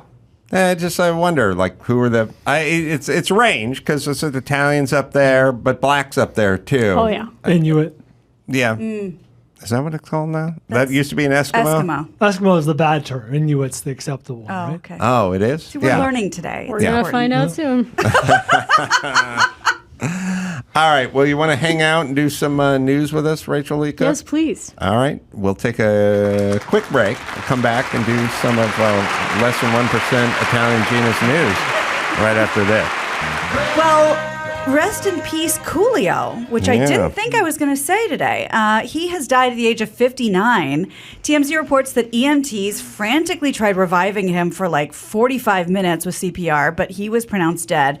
They also say Coolio was at a friend's house late Wednesday afternoon. When he went to the bathroom, he was reportedly in there for quite a while. The friend became concerned, started calling for him. He didn't respond, and the friend went in, and he was laying on the floor. Police didn't find drugs or anything like that. His manager says he had a heart attack. Yeah, That's it all right. happens. Yeah. We're all freaked out, by anyone who doesn't make it to 85, but there's tons of those stories. I think he did Loveline back in the day. I He could see must that. have done it a few times. Did Rachel? Did you ever do Loveline? No, I Feels like it would have been around you were in the right age, the right I time. was, what is that again? Not invited. Oh, that's not invited. hurtful. Yeah. We didn't. Booking was a little spotty with Sure, producer Ann let's over go there. with that. Yeah. Yeah. I'm just kidding. No, I love Love Line. I think I was, what year did that end? I stopped doing it in End of 05. end of 05. Okay. Thanks, Brian. Okay. Yeah, I did for a decade. And if incredible. Rachael Leigh Cook was there, she wouldn't have had you waiting like Pamela Anderson did. No. She would have been on time, how long ready to was- go. Pamela made us wait. Forever. Pamela made us wait We're for still the, waiting. for the TV show. Right. Oh, right. All right. Oh, but not the few things that are good about radio is they just start. Yeah. There's Move no on. waiting. If the person's not there, we No. just start. Yeah. Yeah. Coolio did Loveline in 1999, so says the internet. Yeah. So he shall be missed. Now, on sort of the other side of this coin, the simplicity of what's on Queen Elizabeth's death certificate, I hesitate to use this word, Adam, but I think it's going to delight you. Oh, good. Because, when we talk about, he died, he was 97, and what was it, jumping out of a plane, the parachute didn't open. No. On her death certificate, the official cause of death is old age. Good. Isn't we that should nice? all do that. Yeah. That's great. Usually they'll put, organ failure or cardiac arrest. It's- Slash COVID. Exactly. They had to slash get that COVID. money. She's 96 years old. She died in Balmoral Castle in You know what Scotland. that It says is? old age. That is like when you drive a car, you want to drive it until everything goes on the car simultaneously. You don't want the transmission or the clutch No. or the whatever Patch it up. just goes bad. Yeah. One thing goes bad in the whole car. That's the early. You just want to keep. She drove her car until the tires, Well the driven. brakes, the engine, everything was gone. Blues Brothers style. Yeah, Yeah. old age. Yeah. Every part's bad. Oh, good Yeah. for her. She nailed it. Yeah, really she did did. nail it. She did good. We were talking about. We always do this thing. I think with her, it's like, oh, she had such dignity, and it's like, no, I think she was a regular person by her standards Yeah. of that day. We're yeah. all just insane assholes Yeah. who go on Southwest flights and cut off sweats and no underpants. It's That's not true. like She just lived like a normal person. Right. She lived how everyone used to live in the 40s and the 50s, and she just kind of kept it going. Yeah. We're the ones who started getting the Unraveling. neck tattoos and aggressive piercings and cussing at everyone in airports while we're dragging our She's stayed in the service same dogs. place. Our shit got way out of line. She just stayed normal. That's right. But do we think that it ends with her? Like this, the whole, you know, like We're talking about just like the family people or being dignity? staunch royalists. Well, I mean, her kids have had some issues. You know, like Andrew having to say, I don't sweat, so how could I have molested that girl? Not great, you know? I can't believe I'm finding this out in real Oh, time. you didn't hear it? It's a great interview. No. Yeah. Oh, yeah. Oh, I'm going to look that up. Go ahead. Yeah, I couldn't figure out the sweating part and how that factored in. If memory serves, like she remembers you were really sweaty that night. That's He's like, well, that right. couldn't have been me. I don't sweat. Yeah. I don't defend pedophiles on a regular basis. But there's more. Oh, okay. I don't know. I do might not wanna know if the step out man for a committed minute. a crime or not. I'm just I don't saying. know. I wasn't there. The fact that he was being grilled on camera about being a pedophile and not sweating while wearing a three-piece suit. That part of the story checks out. Under the lights. Yeah, the hot lights. Suggests. The hot I didn't see scrutiny. that lip beating up. That's a very good point. If you are a sweater, Yeah. Oh, once the questions start flying about pedophilia, You're like a fucking rain bird. that's when it turns on. That's a really good point. And he was dry as a bone during the interview. Wow. I'm staying all the way out of it. I'm not saying he didn't do it. You're I'm saying just that saying part of the story. that part That checks medical out. condition I'm checks not out. a sweater. Understood. Well, Chris, let's find that clip now. How do you get We're that getting it. condition? Just for a friend. I think, didn't he say it had something to do with his military service? You can also, Remember that? Yeah, you can also get on chemotherapy. Yeah. I don't Oh, sweat shit. anymore. You lucky devil. You're so lucky. Have you ever seen me sweat? Never. No. Not a once. Don't sweat. Okay. That so chemo glad you're does okay. it. Thanks. It's a nice byproduct. Yeah. Brian's so lucky. That's right. Well, while he looks for that, let's pivot to another pedophile if you want. Okay. So Sir Elton John, not a pedophile, far as I know, has revealed his feelings about Michael Jackson, and it's getting some attention. It's getting some attention, allegedly. In his new autobiography, Me, Elton John, there are plenty of revelations about his life and show business. Elton John isn't even his name. That's what it's right. called. That's right. Reginald Dwight. Dwight? Is it Yeah. Reg Dwight? Reggie Dwight? Reginald Dwight? Okay. Yeah. Well, among the revelations are his comments about Michael Jackson, whom he calls, quote, mentally ill and a disturbing person to be around. A passage from the book says this. I'd known Michael since he was 13 or 14. He was just the most adorable kid you could imagine. But at some point in the intervening years, he started sequestering himself away from the world, away from reality, the way Elvis Presley did. God knows what was going on in his head, and God knows what prescription drugs he was being pumped full of. But every time I saw him in his later years, I came away thinking that poor guy had totally lost his marbles. And I don't mean that in a lighthearted way. He was genuinely mentally ill, a disturbing person to be around. Yeah, it checks out. I think so. He also apparently he had, which I didn't know, like some serious beef with Tina Turner that he gets Elton into. John did? Yeah. But a Because story. they're both kind of bitches, you know? Yeah. if you think about it. Sure, Yeah. for sure. And also, this is probably worth you buying the book. He also talks about a dinner he was at with his very good friend Princess Diana, and watching Sylvester Stallone and Richard Gere almost come to blows over like her affections. Over Tina Diana. Turner's? Over Princess Diana. Princess Diana. That's something you should ask Sly about should you see him again. Huh. Yeah, like really like grandstanding and peacocking for the lady. I found her to be an attractive woman, but I think we built the hype up a little on her, about her aesthetic. Here's the thing. It was the princess thing. The Is that princess what thing went a really long did it? way, I The think. princess thing, it's manner. not the manner, the decorum, the grace, but also, can we be honest? Can we put our cards on the table? By British standards?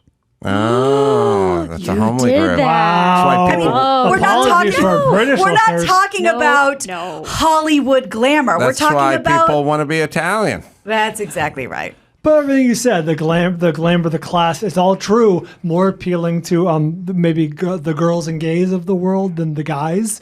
You know what I mean? I didn't know. Not Trump. I found Trump her- said that was like the holy grail. I didn't know any Joe Sixpack dudes I did construction with that ever zeroing really in. into Kind of her the point. at all. Yeah, Just- that's your point. I think just the grace and the beauty and the Right. class. All non-factors for dudes. She was an outsider in the family. That's like, right. Oh, it was so cool. That's right. She may be. There are women that other women want you to be attracted to. I have a list, and give then us ones some. they hate. She may be number one. It's most any attractive woman with a really short haircut. Okay. They want you to really be into them. They're usually B cup and below. Okay. There's no mean- really big boobed long hair chick that other women are interested in talking guys into being a Or the yeah. perennial all-star Helen Mirren. Yeah. Well, I think she's guys old, are but- into Helen Mirren. Are they? Are you Oh, guys yeah, I think so.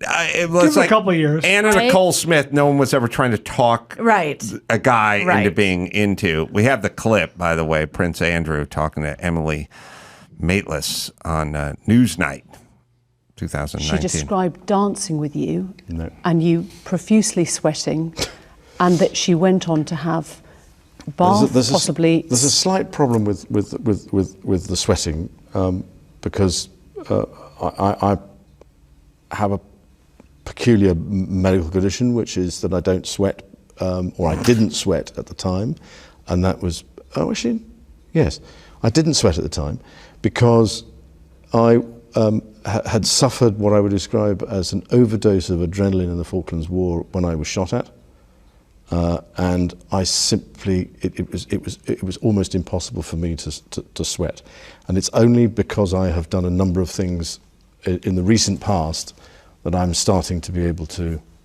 do that again. So I'm afraid to say that there's a medical condition that says that I didn't do it. So Have therefore, stem cells A infected? lot of blinking, a lot of stammering. I don't know what happened in the but Falklands. I Bone don't dry. know. Makeup know. lady didn't have to slide in there. No. doubt. But yeah, he didn't say like it's because they were putting Agent Orange on us. It was because he had an adrenaline dump, so he lost he front loaded all of his sweat for the rest of his life. He's trying to work in he's trying to work in a little hero story there. Yeah, for sure. Yeah, you never hear anyone go, "How come you don't sweat, Steve?" Remember that time I got chased by a bear? Yeah, well, that was kicked it. his ass. An adrenaline dump. Oh, so literally all your sweat's gone? You don't make sweat anymore? Remember the time I was working at the convenience store and I got held up by a gangbanger? Yeah. No more sweating. Wow. Yeah. I I believe recommend that. staging a scare for That's those who right. have That's good. hyperhidrosis. You brought up Anna Nicole Smith, and you reminded me of an acronym that I was just made aware of. There's something called, because we've talked in the past about how Pamela Anderson, Anna Nicole Smith is kind of like female impersonator, like so female, larger than life. You're Sure. almost. There is a term called AFAB drag that I was just made aware of. Do you know what it stands for? No. Neither do I. No, it's AFAB? here it is. I remember it. A female at birth. So like girls who just put on wigs and costumery now can be considered. Yeah, Dr. drag. Drew used to say that Pam Anderson was a female Right. impersonator, which is a thing, I guess. Hyper female. Yeah. Yeah. There's kind of, David Hasselhoff, maybe a dude impersonator. Sure. I can see that. Yeah, I think there's bones in that. Yeah. So we've talked a lot about Flippy on this show. We love Flippy, I think. He's the little flippy robot that flips burgers now at White Castle, and like the robotic technology is coming to all of these jobs. But Chipotle wanted to get in on the Flippy action, so they have Chippy. Oh, they got a foldy, right? Like someone's got to make a burrito, No, right? they're not there yet. This is Chippy, and I'm going to tell my son, who's not an excellent student, you got to focus on burritos, Right, yeah. not burgers. Right. Flippy's going to replace your ass Flippy's in already 10 minutes, replaced and you, there's yeah. no bargaining with the boss about a raise when you got a fucking robot There's who no can do burrito it. folding robot. Not yet. Not yet. Son, I just bought you 7 years. Of Use gainful them well. employment. Go down to the Chipotle, put your hat in your hand. Don't walk right past the McDonald's. You were very replaceable. No, you're absolutely right. So the burrito chain, and you can watch a little bit of Chippy, said Tuesday that it'll test Chippy, which is an autonomous kitchen assistant, next month in a restaurant in Fountain Valley, California. Chipotle has already tested Chippy's ability to make and season tortilla chips with lime and salt, and apparently does a bang-up job. But it's not just Chippy and Flippy. Starbucks recently unveiled new systems for more efficient... Bucky! I like that. Making cold brew drinks, brewing drip coffee, serving food. Panera Bread and McDonald's are testing an automated drive-through ordering to cut down on the service time. And of course, White Castle's already in on Flippy. This isn't new in the sense that, the Panama Canal is basically dug by hand and a bunch of laborers who got $1 a day, to die of malaria or something. Like, we used to just give people $1 a day and tell them to start digging, or we got to tunnel through that mountain. Bridge. Yeah, just here's $1 a day, And then at some point, they unionize and they start making, and we start coming up with innovations. Right. It is pretty insane. I mean, I don't want to sound like, make you guys feel like you took mushrooms or anything, but I am moving out of one warehouse and moving into another warehouse, and it's got to all be cleared out. And the place is festooned. That's good. With some of the heaviest shit you'll ever see. Just big metal racks with cars bolted on them, and thousands and thousands of pounds. Just cars that are, can't be pushed or rolled, just the shell of the car, and mixed with equipment of bending sheet metal benders and nibblers and French English wheels that wish they were Italian wheels for shaping metal stuff. Everything is the biggest, the heaviest. It's like when you see an old piece of 40s, like metalworking equipment is 4,000 pounds. You know what I mean? I got one guy in there, Sean, who's ironically a kind of miniature guy. He's like, 145 pounds, 5'8.5". But he can drive the fuck out of a forklift. Oh, boy. And that little guy's just sitting in that forklift. It's a ballet. Just boom, boom, turning around, zipping around, picking up the stuff, moving on, setting it on the trailer, firing up the trailer, dragging the stuff to the other thing, back with the forklift, like unloads. Like one guy in his device. Yeah. Like aliens. Right. Where it's a guy. Now to move this shit without the forklift, without the machine, it'd be 10 guys and mules and dragging it. I didn't even know how you would get it onto the trailer. You couldn't lift it, even with 10 guys. Like, there's too much. It's just buzzing around. It's buzzing. So it's like... It can be done. It can be done, and it's been done, and it's been around for a while. We just never really got to the little shit. We were building bridges and cranes and skyscrapers and all this equipment. And now we're kind of getting to the point where it's like, that fucking kid's pissed off. He's not getting $25 an hour flipping fucking burgers. What I used to do at McDonald's for $2.85 an hour. Fuck you. We'll get Flippy. That's right. Yeah. Flippy, Chippy, Bucky. Mm-hmm. Yeah, they're all on their way. I'm telling you, government, do not try to outsmart businesses. They're so much smarter than you, and they have an incentive. They need to make money. They're not in the business of extracting money from people and wasting it. They need to make money. So you're going to fucking pass a bill that says minimum wage should be $24 an hour. Fine. We'll see. Hit me up in 3 years and tell me how that's going. Yeah. Well, there's one place that will never change, and I think that a lot of us take comfort in this. I haven't had it myself, but I do hear good things. If you've ever enjoyed the famous Costco dog and soda for $1.50, you will be enjoying that at that price well into the future. That's the same price it was when Costco rolled out the combo in the 80s. And adjusted for inflation, it should be like $4.25. But no. CFO Richard Galanti says they plan to hold the price on the hot dog and the soda forever. Though Galanti acknowledged that strong sales in other areas have helped buoy Costco's margins, he insists that the combo isn't just a loss leader. He says, at the end of the day, no, I don't think we'll necessarily look to find places where we can harvest margin. Now, the Costco founder, Jim Sinegal, once famously threatened to kill the CEO if they raise the price of the hot dog and soda combo. That's and aggressive. people love it. Yeah. Over his dead body. True to your values. Yeah.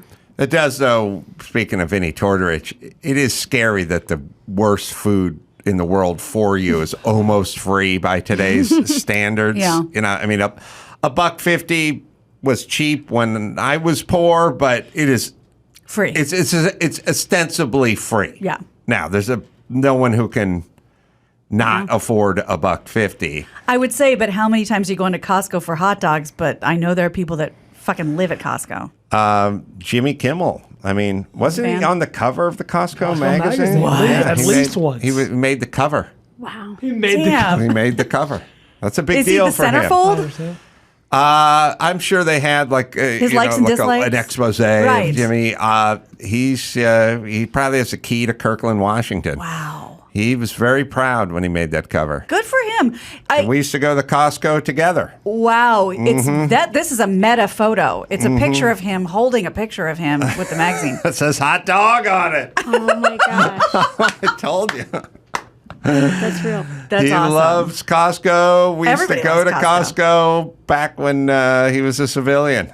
That's awesome. Do you know, yeah. I need a mini small world moment to tell you real quick. My boyfriend was a PA with you guys on The Man Show. Oh, really? Do you remember Kevin Mann? Oh, man, we fired that guy's ass. Day one. I think you tried to, but apparently he kept showing up. Let's see. See the guy who's the swim coach who Yes, also does a that little guy. producing? A lot of producing. He's amazing. Yeah, I don't remember. Yeah, Chris just apparently told me you your got him boyfriend was a swim very, coach. very lit up on a bus one time. We did. Yeah. So tell us a story. Oh, That's most of the story that he remembers. we got him drunk on a bus. Oh yeah, and you tipped him $300. Was it? That had to be Jimmy. Was it?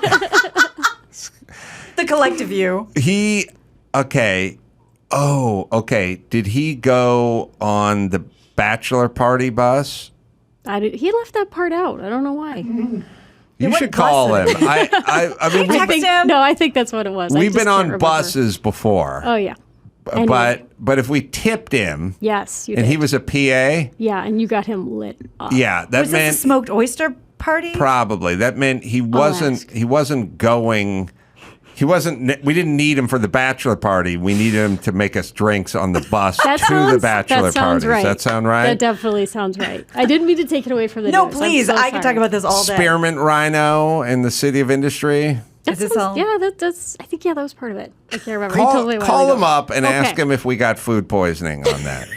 Well, there's a famous food poisoning bus story.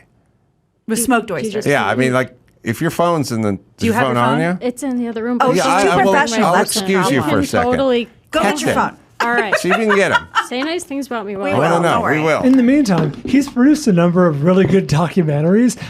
I think you and I, Adam, may have seen one of his movies at Phil Rosenthal's house. I saw it for sure. Maybe you were there that night. It's called A Band Called Death. Do you remember that? About the black punk band from like 1979? Yes, yes. He produced it. Oh, Rachel's boyfriend. Yeah, yeah. Oh, okay. He's produced a number of really good documentaries. His name Did you see is Fanboys? Kevin Mann. Man, yeah. Yeah. Did you see Fanboys, the one about Fanboys is good, Star and Wars? there was one more that I saw. How does a swim coat? Chris gave me a. Milius. Yeah, Milius. It's a really good documentary. Wow, Sorry. we like him. You can keep him. Yes, we like him very Is much. he coaching or making yeah, movies? Yeah, he's the head coach of the Loyola High School swim team. Oh, wow. And yeah, he produces a lot. He produced Legacy that's on Hulu right now. Wow. Yeah. How does He's he find doing time great. to do both things? He works, I don't know, he's got 36 hours in a day. I don't know Wow. how to put it. He's amazing. Is Kevin wanna- what's his name? We're calling him about Kevin. the party bus. Legacy's Okay, I'll really call him right good. now. Yeah, just call him and put him on speakerphone, maybe. You got it. See if he can Yeah. Tell him he's being answer recorded. Okay, we'll see if he picks up. Okay. Did you see that movie at Phil's house? Because I did. I don't know where else I I would have seen can't it. remember if I did or not. I think so. Hi, reached Kevin Mann. Oh, sorry. Jesus Christ. Sorry, he's probably Send him a screaming us. text. Tell him to get the fuck out of the pool. This is important. Okay, I'm going to record a voice note when Oh, you guys good are idea. ready. 3, 2, recording. You want me to do it? Yeah. Kevin.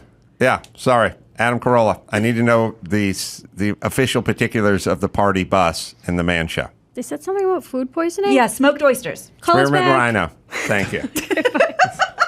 He's going to be so confused. We took a bus to Havasu, but I don't think he was on that bus. He's talking about a big party bus. And he was a PA. Yes, he was a PA. So he would have been on to tend to our needs. Yeah, apparently you guys hazed him pretty good in the beginning. That's part of the fun. Sounds like us, but he got lit, so he was getting high on our own supply, right? I don't know. Sounds like it. I think he was. Yeah, I think it was just mostly. Ate some bad clam chowder. Went to Spearmint Rhino. I mean, if anyone wants to do. My daughter ate something and then threw up and then said she got food poisoning, but she threw up 10 minutes after she ate it. Oh, no. And I've had food poisoning a couple times, and it varies, but it's about 8 to 10 hours after you eat whatever it is you eat. If you eat something, it may not agree with you, but the food poisoning takes a while. We did lunch 2 p.m. and poisoned ourselves, and it was really midnight to 2 a.m. when it kicked in. So it was 10 to 12 hours later. Are you sure? Don't talk about food, bitch. Yeah. If he was on that bus, what he would have experienced is we ate at the Man Show. We ate smoked oyster or smoked clam chowder. It sucked. If that's him calling, we'll have to get him up. It's all right. I said to Jimmy, there's something wrong with this. It tastes bad. Jimmy, who knows everything, even if he doesn't on occasion, said that's because they're smoked. I love the idea of a smoked clam chowder. So I went, all right, I'll try more. And I'd bite it, and I just had a peculiar, tasted off, not smoked, but off. And I said, I don't think, and he said, this is, and we ate it, and everyone ate it. And then we finished taping the Man Show. It was about 6, 7 o'clock, and we got on the party bus. Oh, no. And everyone was feling good about themselves at that point. And, beers and booze and everything, and went to the Spearmint Rhino. And one of our line producers, Doug, announced that he was going to hop a train to get home, but I think he was loaded, but he climbed a fence and went onto a rail yard to get back. So I think we may have lost like a hobo Yeah. kind of hop a train? Yeah. Oh, I think we may have lost him. Doug's okay. And it's then a couple of guys at the Spearmint Rhino at midnight, mid lap dance, were like, oh, hold on, I gotta use the bathroom. Easy on the grind. And they're getting up, going to the bathroom. And the other guys that weren't suffering were like, I don't know what's wrong with that guy. But by the time we got back on the bus at about 1:30, it had kicked in for everyone. It's like, oh, God, my stomach. And by the time we pulled into the Man Show parking lot back in Hollywood Center Studio at 2:30, the door opened and people like someone said there was a bomb on the bus. People were crying. And they were crapping and throwing up into flower beds and stuff. I mean, everyone was just completely poisoned by this. I think you might have, Kevin. Oh, you have? Babe, do you remember any of this? Do I remember what? Do you remember any of the story about the bus to the City of Industry and a Spearmint Rhino? No, I wasn't invited on that trip. Oh, spared. Well, Kevin, what trip did you do the bus drinks on? Down to it was DeLuca's famous Wheels Up 4 a.m. Oh, you went to Havasu? Yeah. Jesus Christ. You must have liked him. Hey, buddy, whatever you saw on that bus, dude. The good thing for you is I don't remember anything because I blacked out. Oh, good. All right, because that stays on the dies bus. on that bus. I yelled at Jimmy. Jimmy tried to very nicely wake me up so I would go to the hotel. And apparently, I had very different plans. You guys left. You left the bus on and kept me in there all night. DeLuca found me at 6 in the morning and was like, "Buddy, you gotta go pick up some alcohol." DeLuca. I was in so much pain, and I had to go alcohol shopping at 6:30 in the morning. That's so mean. Yeah, because DeLuca was like, "We're going to Pahrump. Wheels up." Wheels up, 4 a.m. 4 a.m. Wheels up. He was yelling at everyone. After last night, I'm waking up nobody. Yeah. Why I'm trying to hold on to my $50. Whorehouses. I don't know why Pahrump, but gambling. He wanted to go to Pahrump, and he kept yelling "Wheels up, 4 a.m." Wheels up, wheels up. It was like 7 a.m. I was like, Doug, 4 a.m. was 3 hours ago. Well, he kept his momentum going for a long time on Did you Wheels go Up. to Bro? No, we were shooting. We were shooting ostensibly. in Lake Havasu. It was like a boys gone Yes! wild shoot. So we would Yes. throw beads at guys to show us their junk. Yes, this was the Boys Gone Wild trip. That was my Very bit. classy. Everyone hated it, but yeah, we did. It was fun. We Did you did do it. that, babe? Did I show my junk for beads? I'm just asking. No, I was working. That's in the director's cut. I'm just I was, kidding. I was on a jet ski going from pontoon boat to pontoon boat hustling. Oh, you sounds love jet awesome. skis. Sorry. I'll let you guys. Kevin, Are you working? I'm sorry. Go ahead. Was everyone nice? What's that? Was Jimmy nice? Was I nice? You guys were amazing. Yeah, you guys were awesome. We were I nice. had like a pocket full of cash. It was great. I was blacked out for 3 days, but no, you guys were. It was. I felt very like I felt like the chosen PA. Like in the middle of one of your tapings, DeLuca was like, "Take your shitty Cherokee and go to Greenblatt's and buy as much food and alcohol as you can, and go get on the bus and don't tell anyone you're coming with us." And I was like, "Great, that sounds amazing." Doug DeLuca's the guy who decided to hop the train back from Spearmint Rhino. He's a By the character. way, he liked to have a good time. Yeah, I didn't get the Spearmint Rhino invite. I would have absolutely obliged, but I didn't get the nod. Dodged a bullet. How fast did you pass out on the Havasu bus? Because that may be why I didn't remember you on that run. I bartended the whole time. Apparently, like Widener, I forget who else, maybe Shrifty said that I made it pretty late, but I was just doing a shot with, like, I would make you a drink, and then you'd be like, do a drink with me, and I was like, of course. So then I was like 30 drinks later, I was not awake. He's a really good stand-up PA. Yeah, that's I like good this guy. PAing. And look at you. You've parlayed it into amazing coaching career. Yeah. Or documentarian, I should say. We're so proud of you. Trying to make you guys happy. I can't keep up with Fogelman and Jody Hill, but I'll do my own thing over here. Wow, that is... I had 2 bus rides in my mind, but Havasu was such a small core group that I didn't have Kevin on that one. I had him on the big party bus. You need someone to do the booze run. Yeah. I was the like lowest hanging fruit young guy that would just say yes. Aww. It worked. No, you guys were great to me. Jimmy was always great. You were great. Doug, Widener, all those guys. Everyone's been great. Yeah, it was 20 years ago now. Wow. It was, yeah. I mean, I used to drive you home. Oh, really? Yeah. In your... You gave me. Well, it was funny. At the very end of my run, I ended up getting fired. I don't know. Rachel can probably tell you the story, but I don't know. I got fired because Jimmy wanted me to drive the van into this parking garage that was too tall. Mm-hmm. I scraped the top of the van, and he's like, "Don't tell anyone, just return it." And I got fired the next day. Oh no! And that's when like cousin Sal and all those guys rallied around me and got me a job over at the TV Guide channel at the time. Oh, the production yeah. company, Stone Stanley was not super stoked about my. Yeah, we wouldn't have fired you, but Stone Stanley would have fired you. That's a good. You guys are amazing. That's a really good mob move. Like, don't sing to the cops. We will take care of you. Yes, Yeah, I like that. I felt very Goodfellas. Like I was coming Yes. out of like the court, and like you popped your cherry. That's right. That's right. And you drove me home? I drove. Yeah, you would show me all your boxing shit. Yeah. Oh, God, I'm trying to think. Was it because I was drinking at an after party or something with my car? I would just drive you home from work sometimes. Jimmy, too. Wow. That was a while ago. That's nice. Grooming him. Grooming him. Yeah, that's right. He turned out so good, you guys. Yeah, I think I'm trying to think the last time I ran into you guys. I ran into you and Jimmy and Daniel at Soho House. Maybe 5 or 6 years ago. But Oh, yeah, with that old hot girlfriend of yours. Yeah, I miss her. Oh, my God. We're losing you. You're breaking up. Thanks, Kevin. He doesn't remember me, but he remembers the supposed hot girlfriend. Thanks, Kevin. I Thank appreciate you. it. Love you, babe. Bye, guys. Bye. Oh, my God. He's so he cute. did the Sweet. Havasu run. That's so funny. That was a crazed trip. And he's not bitter about it at all. He's like, no, you guys were nice guys. I was a PA. What are you going to Doug do? was out of his mind the entire...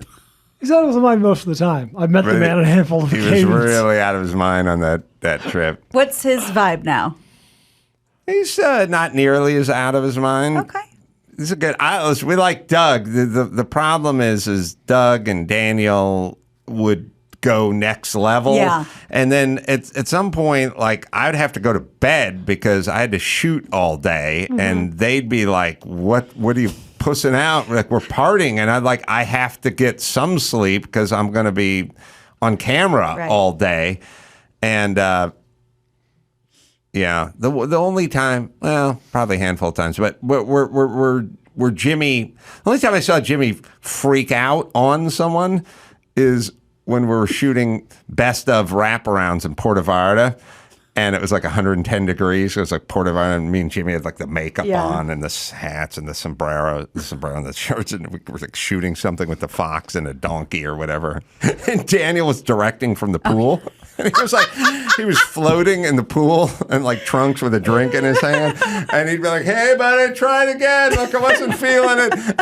And him and DeLuca would be floating in the pool or doing body shots off of somebody or something and directing. And at some point, the heat got to Jimmy and he went off on him. But awesome. he wanted us to go party every night. And we were like, we got a 7 a.m. call that we have to be at. So yeah, you really do. But the bus was pretty epic, as I recall.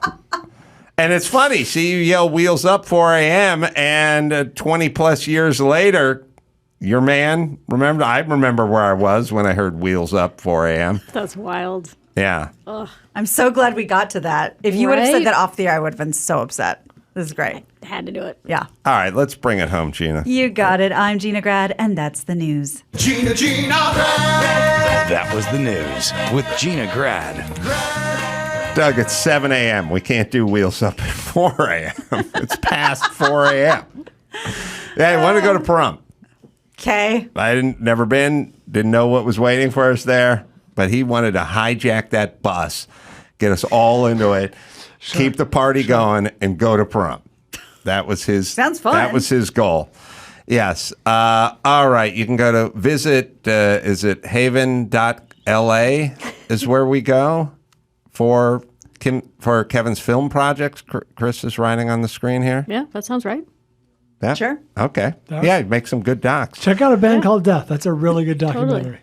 All right. Also, hashtag Spirit Halloween. I'm supposed to tell people. Oh, say it again. Spirit Halloween. Spirit Halloween. There. Spirit Halloween. In theaters today or available on VOD October 11th. October 11th. Rachael Leigh Cook, thanks for joining us. Thank you for having me. That was fun. That was so fun. Thank you. Vinnie Tortorich, Beyond Impossible. I'm going to be at the Hollywood Improv October 19th with stand-ups. And go to AdamCarolla.com for all the live shows. Until next time, it's Adam Carolla for Vinnie Tortorich, Rachael Leigh Cook, Gina Grad, and Bryan saying mahalo.